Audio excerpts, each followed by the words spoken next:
Okay, everybody, I'm been doing a lot of reading, and I'm back with another tube that I need to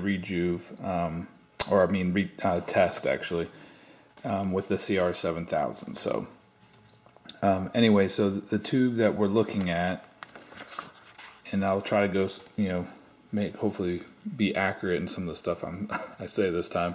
The tube we're looking at is this A63 ADG25X, and it's going to use a socket 1. It's going to use video 2 and 132 volt negative bias, and 6.3 heater volts. So then, I was like, okay, well, I don't even know what all of that means really. And so I found this this document here online.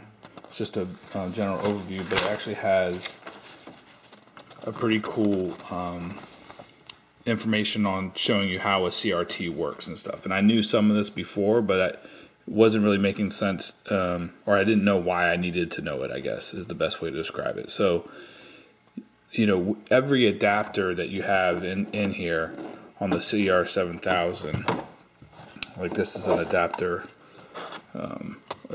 like 4 or something. They have different pins, and those pins really correspond to these parts of the tube here that you can see here. So the first one is F1 and F2, which is your heater voltage. It's called filament, or also H, right?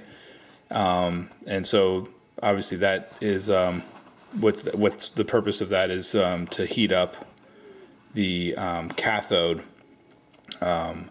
which is actually, the cathode is what's holding the material that emits the electrons. So that's what you would typically call, I guess, one of the guns. And you would have a blue gun, a red gun, and a green gun. And then you have the control grid, or G1. Hopefully you guys can see this okay. And the control grid is what's the G1 voltage is actually what we use to set this bias. So when we set it up to 132, negative 132, that is the voltage being applied to the control grid, and that's actually controlling how many electrons, or how much electrons is being pulled from the cathode. And the control grid opens and closes to basically, create more light, like a white picture, or a dark light, or black picture. And the G2 is the screen grid, is kind of like an accelerator that further accelerates the electrons through even a smaller hole towards the screen. And that screen grid, G2, is controlled by this CRT type over here. If you can see that right there. It says CRT video 1, video 2, and it just told us that we needed to be at video 2 for this particular tube. And so you're like, okay, what's video 2 mean? And this is really what video 2 is doing, is really setting up a range of voltage that can be pulled or applied to the G2 control grid. No, is it not screen grid? Sorry. I think it's also sometimes called the acceleration grid as well. And what you see here on the specifications is that when you're set up for video 1, your range is from 10 volts to 400 volts DC at G2. And when you're set to video 2, it's 15 to 600 volts. So really what this video 1 and video 2, and in my last video I was kind of worried about using one or the other, but it's really allowing you to adjust what the range is. Or is G2 go all the way up to 600 volts, or does it cap out at basically 400? And those are the two that we normally use.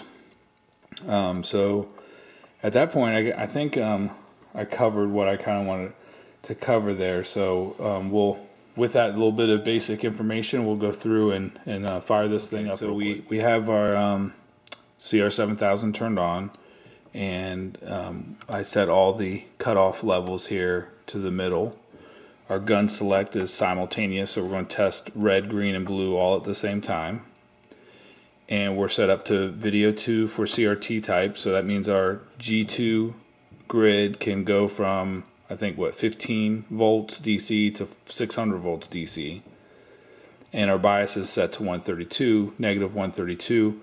And this is basically more to do with the specifications of the manufacturer of the tube, I believe, because they're basically, the higher the G1 voltage is, the combined with the higher voltage of the G2 grid produces a higher resolution image. So the some tubes are only spec'd out to be minus 68 volts.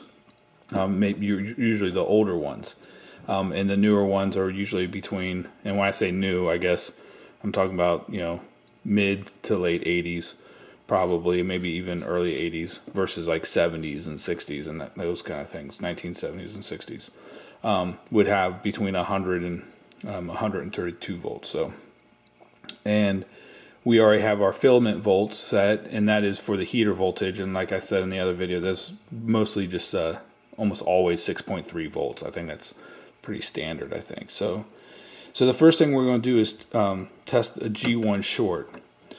And if we look at, kind of tells you what a G1 short is, it's basically if there's any contaminants that are between the control grid and the screen grid, or between the control grid and the cathodes or the K. So there could be like material lodged between this G1 and G2, or G1 and K, which result in a short, and this is what's measuring that. So all of them should be green, and I believe I might have to go back and refer, but like when you're seeing a little bit of less than all the way, I think there means there is a little bit of leakage or something going on between the grids. And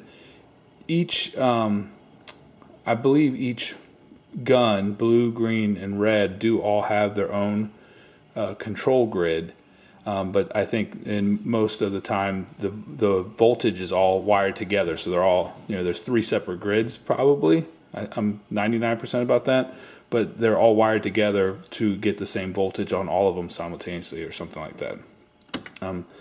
So then we go to HK short, which is checking from shorts between the heater and the cathode, instead of the G1 to cathode and G1 to G2 is checking from the heater to the cathode, if there's any shorts there. And I could probably read that exact thing, or at least show it up on the screen here. Shows you, kind of tells you what it's doing there.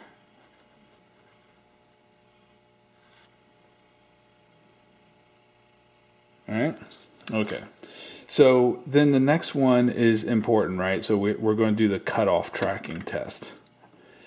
And you can see, and what the cutoff is we're going to adjust the cutoff levels. We're set at a negative 132 volt bias for the G1. And now what this cutoff level does is really adjust how much G2 voltage needs to be applied. And we have a range between 15 and 600 volts, I guess. And before we get to cutoff. So like I'm applying, as I turn this red voltage, I'm turning this red cutoff, I'm actually, my understanding is I'm applying more voltage to get some electrons to start come through the grid. So it's like, how much voltage do I need to apply before I get that? Is it a lot? Is it a little? And so you can see that with a negative 132 G1, I can't get it to in the cutoff range. The cutoff range in the gray area is just enough electrons are being emitted to make a dark picture, is what my understanding is, and I might have to reread it here in a second. So in a different document, it tells you to do, test the CRT first, obviously. Never assume a CRT needs to be restored. A defective chassis can cause poor brightness, contrast, color tracking just as easily as a bad CRT, etc. So we perform the cutoff test. And during the cutoff test, the CRT is biased near electron beam cutoff, which corresponds to the CRT's black level. Okay. The most common failure here is trying to get all of the guns into the cutoff area, right? So it says when you can't do that, you go to the extended cutoff. The extended cutoff is by turning the bias control turning the bias control down until cutoff can be achieved. Can you see that? Says this decreases the negative bias on the CRT, allowing more current to flow, therefore enabling you to see how bad the CRT's cutoff really is. After each restoration is performed, you should always go back to the cutoff test to see if it's changed, and if it gets worse, basically in the cutoff test, if you have to drop the bias like we did in the previous video, you know that you're kind of like doing more damage at that point than good. So what we need to do here is drop it to 116, and I've got my cutoff levels for red and blue cranked, and you're seeing that they're not able to come into the cutoff zone. So we come back into the 100s. Okay, now we can get, and the spec of the tube is negative 132. So we know that the tube is basically out of spec as it is now. But we can now at negative 100 volts, which is allowing more voltage to be pulled from video 2 than we were pulling at 132 to just get the electrons to start emitting from the cathode. Okay, so then so what do we do now? Okay, so now what we want to do is really want to get that potentially better, but as an example, and we also want to test high emissions. Now the key to doing high emissions test is that first you have to adjust everything into the cutoff range, but you have to put your bias back to what the manufacturer's recommendation is, back to 132, and then we turn on our high emissions, and we can see that they're all below the level where they need to be. So we definitely need to reactivate these guns and see if we can get them better. Whenever you do the high emissions test, you must go back and adjust your bias back to the manufacturers. And what this high emission test is doing is really taking the bias all the way down to 0, and the high emission test is really full guns, full emissions, until it's supposed to create a white screen. So it's the opposite of cutoff, which is a black screen. It's basically simulating the creation of a all white screen. So the guns are just all on full blast, as an example. So now I'm going to pause real quick, catch my breath. I did switch up my beer, I think. I'll get a beer too. I'm drinking Dogfish Head 60-minute IPA now, and I'll be right back. Okay, so we're ready to go. I think what we're going to do is, pretty much all the guns are pretty bad, but especially the blue and the red. And so we're going to start with a reactivate, and this is where the 30 seconds of silence comes in here. But we're going to reactivate all the guns. I'm going to start with the red. And actually I'm looking at the camera now, so I'll know if it is exactly 30 seconds or not.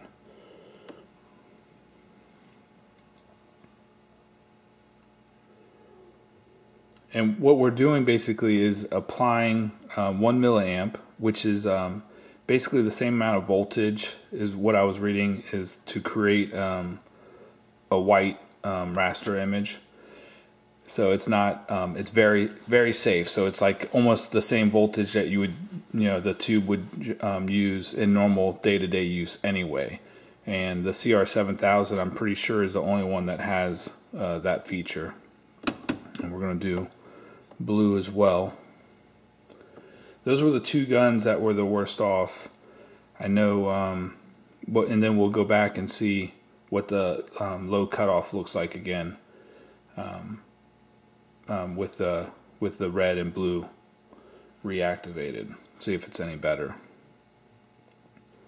and then we can progressively get more aggressive with the low and normal restore functions. Okay, go back and check my filament volts. Still 6.3.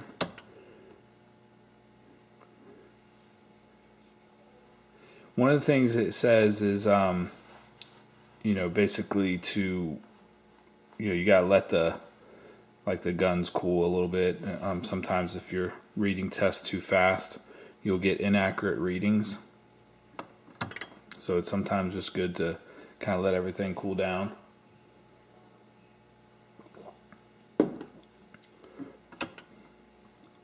And then go through your tests again.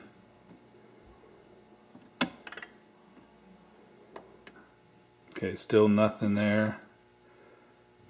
Still looks like my green is actually not too bad as far as, but nothing on either one of these. Let's drop it. Okay, better. Definitely red is better because I dropped the bias down only to 116. We had nothing there. And my blue is a little bit better because we had nothing at 116 as well. We had to go all the way down to 100 bias, negative 100, and we still have bad gun tracking. So I'll talk about what that is after I'm done rejuvenating all these and maybe getting them better. So what we can do now is we can basically feel comfortable. The fact that we didn't do more harm with the reactivate. We could potentially, do more. So let's go to low on the red. I'm kind of leaving the green alone right now. And the low applies 2 seconds of 40 milliamps of. And I'm trying to think. Actually, I should know. Where is this applying the voltage to? I think it's applying it to. Let's see here.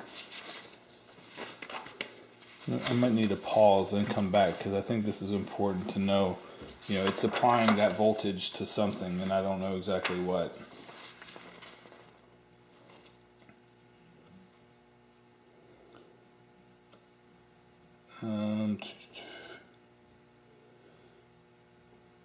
I guess it's applying it directly to the cathode. It says. The 4 functions are progressive levels of current and current durations.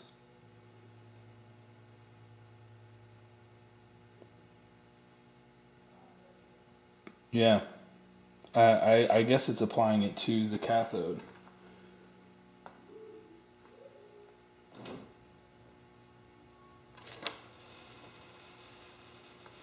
Okay.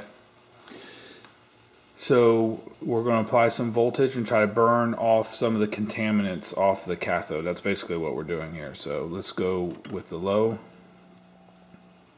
And that was it. It was pretty quick. And we'll do the blue as well.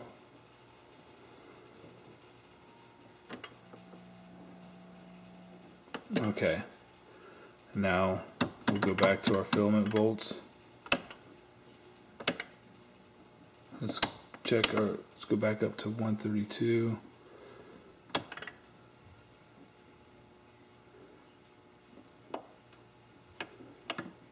Oh, look, we're better, like at 132, so we're getting better. So at negative 132, we're able to get our blue gun now into the cutoff range, but not our red gun.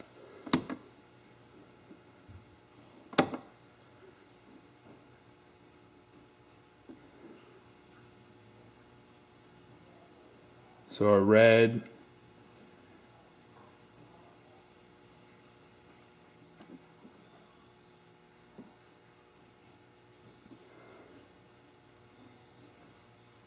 okay, and what the gun tracking is basically is a ratio of the voltage difference between each of the guns necessary. So to get this black level, right? So like if I'm probably going to explain this pretty poorly, but if let's say the red gun is requiring so much G2 voltage to get the electrons to emit, and then the blue gun is requiring 1.5 times that, the ratio between how much voltage blue needs than red is too far off from each other, and that's what the gun tracking is measuring.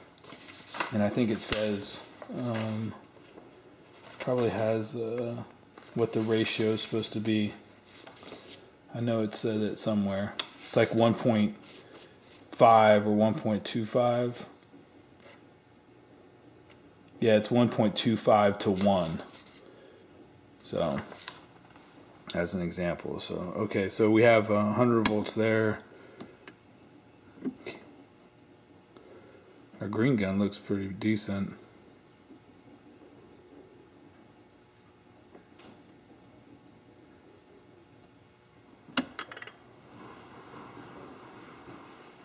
I'm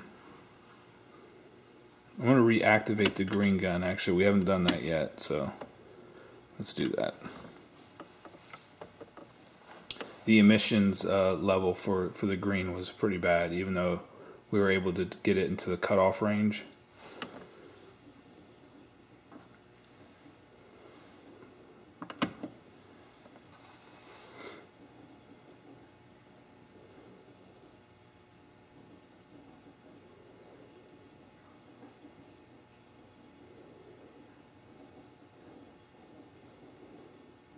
Okay, let's go back to filament volts.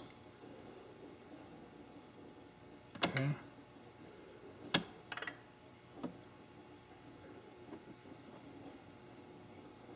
Okay, we're still good there.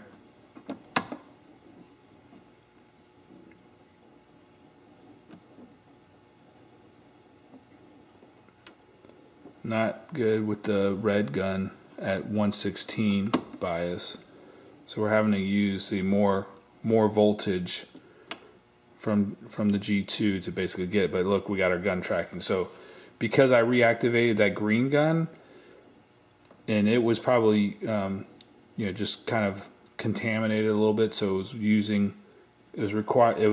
was setting off the ratio of power requirements between the red and blue, because we hadn't reactivated the green. So now the green's a little bit cleaner, and we can get good low tracking there. So now let's check our emissions. We need to, since we did the extended cutoff test, we need to move our bias back to the manufacturer recommendation. Yeah, and we're not looking too good there, are we? So we might need to go a little bit more aggressive. It says if you have bad emissions, reactivate step to the next level as needed. So we know we can get good cutoff at 100 volts, and we're close at 116. So let's go ahead and do a normal restore. Let's go to the red. We'll do blue first. So we're getting a little bit more aggressive here, and then we'll go back and do a low cutoff test again.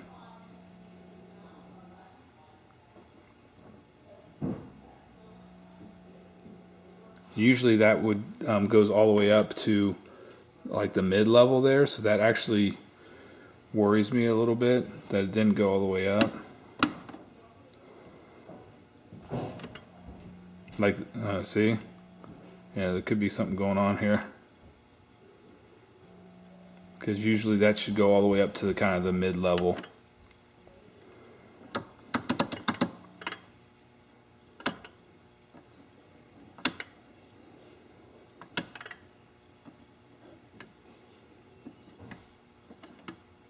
Yeah, 132. Okay, we're we're still good at 100.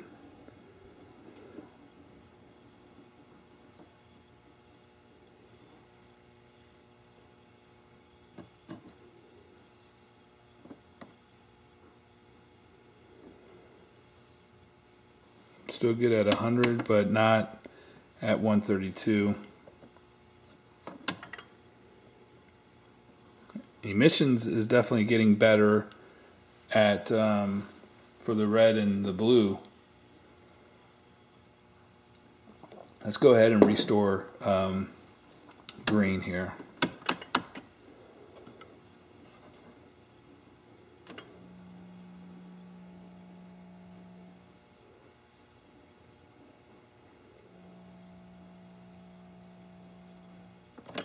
Okay.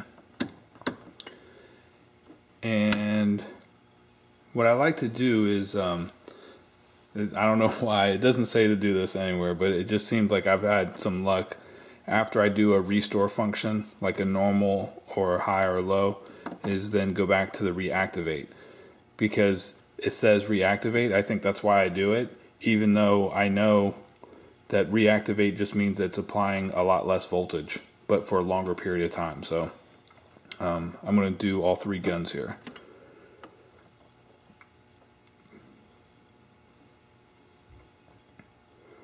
And 30 seconds. So I'll pause real quick and come back. We're just going to reactivate all three. Okay, so just finished reactivating all three guns. We went. Now we're coming back to filament volts.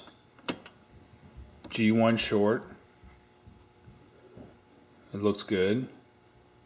HK short looks good. Cutoff low tracking. Now we're at 132 volts for a negative bias there, and we're worse off on the green gun than what we were before, right? So we know that we're getting to the range here where we don't want to keep doing more progressive actions, most likely on the restore function. So let's drop it down to 116. And the green is a little bit better, but the red's a little bit worse off. But still at 100, looks like we can get them all into the cutoff. So this is just basically saying that the G2, the G2 grid is basically, it's requiring a little bit more voltage to get the electrons to emit versus what the manufacturer recommendation is kind of what my understanding is. So still the tube still might be able to function, but probably better than what it was before, because we had bad tracking as well before. Check the emissions at 132. Now we're definitely a lot better now. So look at the emissions with we were adjusting, and something actually I should mention. Let's go back to low tracking. So we're at low tracking at 100 volts for the extended cutoff. And what we're doing is basically setting the G2 voltage right now. So we're setting it to, I don't know if it's low or high, if we're setting it to like 400 volts or 500 volts or something like that. There is this, let's see if I can find it.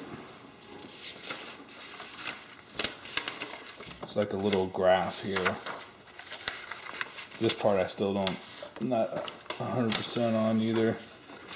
And it's a pretty bad picture, but there's like a graph here. And it kind of does imply that what we're doing here is we're setting the G2 voltage, which is on this, that's the x-axis, and this is y, right? I think, yeah. I don't know, whatever. But we're kind of setting it so. Oh, there we go. We got whatever.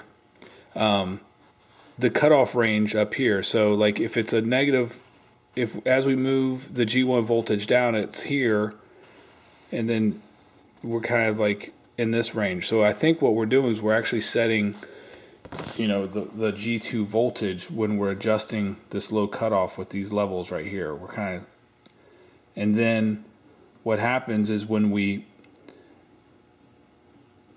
me set it right here.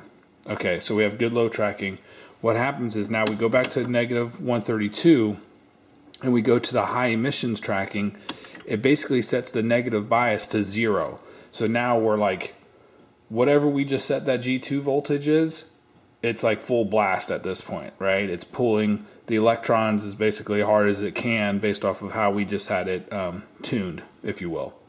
And you can see that our emission levels are good at that level, and then we can press and hold for our emission life test, and it's supposed to wait. If it goes below the mid-range there within 10 seconds, that means that you don't have great emission life. You know what I mean? But there's not a lot you can do with it. So, but the bottom line is we can adjust all the guns into the cutoff, which is good, and we have better emissions now than we ever did. So I'm thinking that we helped this tube, and this is this tube is actually a 25-inch, I think. Yeah, it's in a gun game, which really requires the tube and the monitor to be nice. You know what I mean? For the guns to, I had to turn up the contrast and brightness quite a bit to get the guns to register.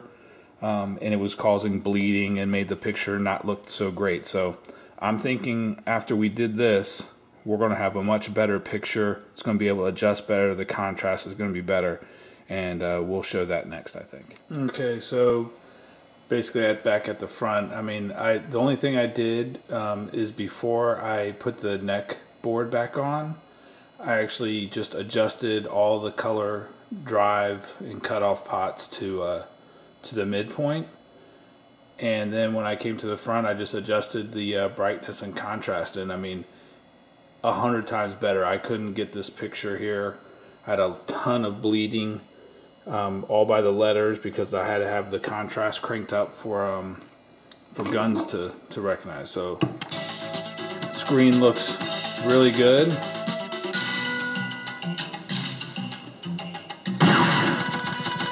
I mean, I think it looks 100 times better. And we can adjust the size a little bit and stuff, but you know, shots are being recognized and everything. So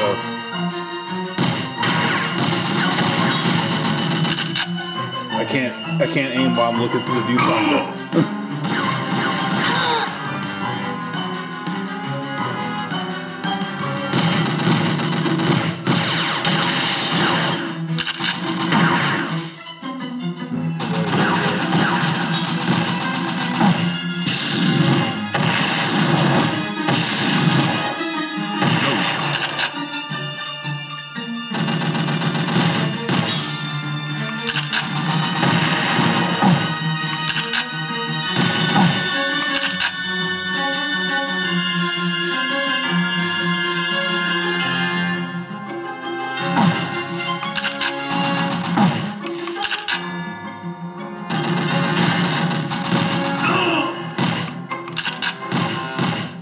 You can see the shots going all the way to the corners and everything. So anyway, good success there. I had to give that annoying end sound. And cheers, guys! A successful tube restore, I would say. Drinking Dogfish Head 60-minute IPA. So cheers.